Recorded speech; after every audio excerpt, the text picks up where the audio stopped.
Hello and welcome to the Bloodborne Monster Manual, a series where you will learn all that is known about various monsters, beasts, and other creatures from the dark world of Bloodborne.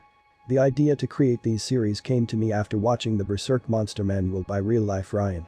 I deeply respect his work and highly recommend you to watch his videos. Today we're going to take a look at everyone's favorite cute fluffy screecher and the most memed Bloodborne boss, the Cleric Beast.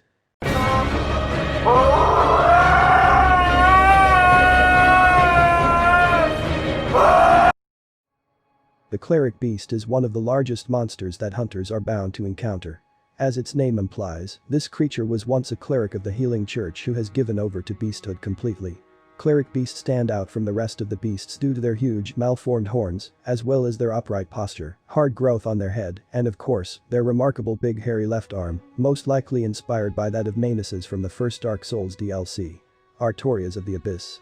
These monsters have 2 rows of teeth thanks to the protective outgrowth on their head and literally no eyes, yet somehow manage to see, and even pursue its prey. That means they probably have a very good sense of smell, or hear very well.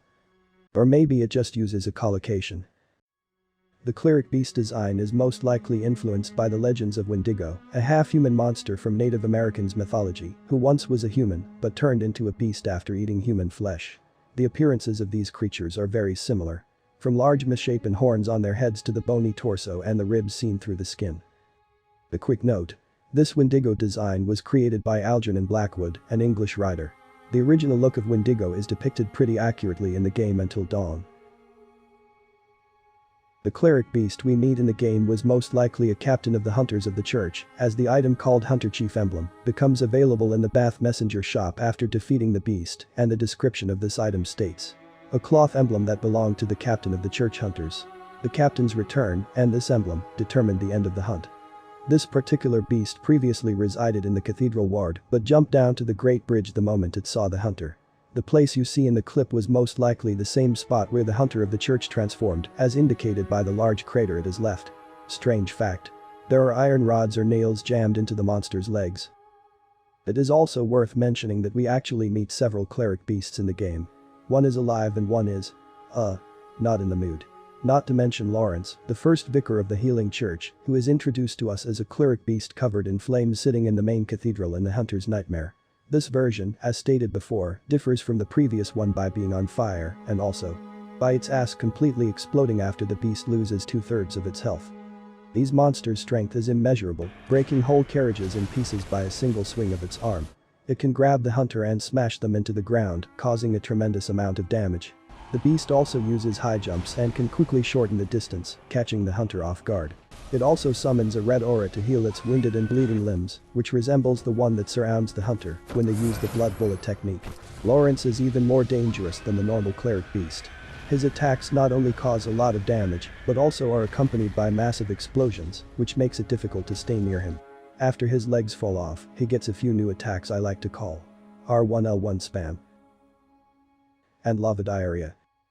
He also can spew out a whole lava pool from his mouth, so staying near his sidelines is the best option you have during his second phase. Cleric Beast is easy to set on fire, and combining it with oil gives you a double effect. Its weakness is the head, which takes double damage and can be wounded by Molotov's cocktails, bullets, knives, and long weapons. The more grotesquely transformed the beast is, the weaker it is to saw cleaver and saw spear, as these weapons' descriptions state. Breaking its limbs and making it bleed by using tricky attack combinations may also be highly effective, as wounded parts of the body take more damage than the normal ones. Following RealLifeRyan's tradition, let's imagine what would happen if you met this creature and had to fight it. Well, I suggest you bring a flamethrower, but your victory is still not guaranteed. Any human being, except for maybe Guts, would be smashed into a bloody pulp after the beast's first strike. Of course, it is not impossible to kill this creature, but highly dangerous. Kinda like trying to win a fight with a tank. Just bring a lot of gasoline and some matches.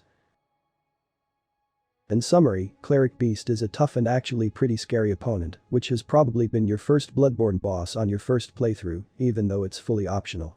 Let me know down in the comments what was your first experience with this beast. Thanks so much for watching. I hope you guys liked this video, and if you did, click the thumbs up button and subscribe to the channel for more. Let me know what monster would you like to see an episode about in the comments. This was your Bloodborne Monster Manual. See you next time.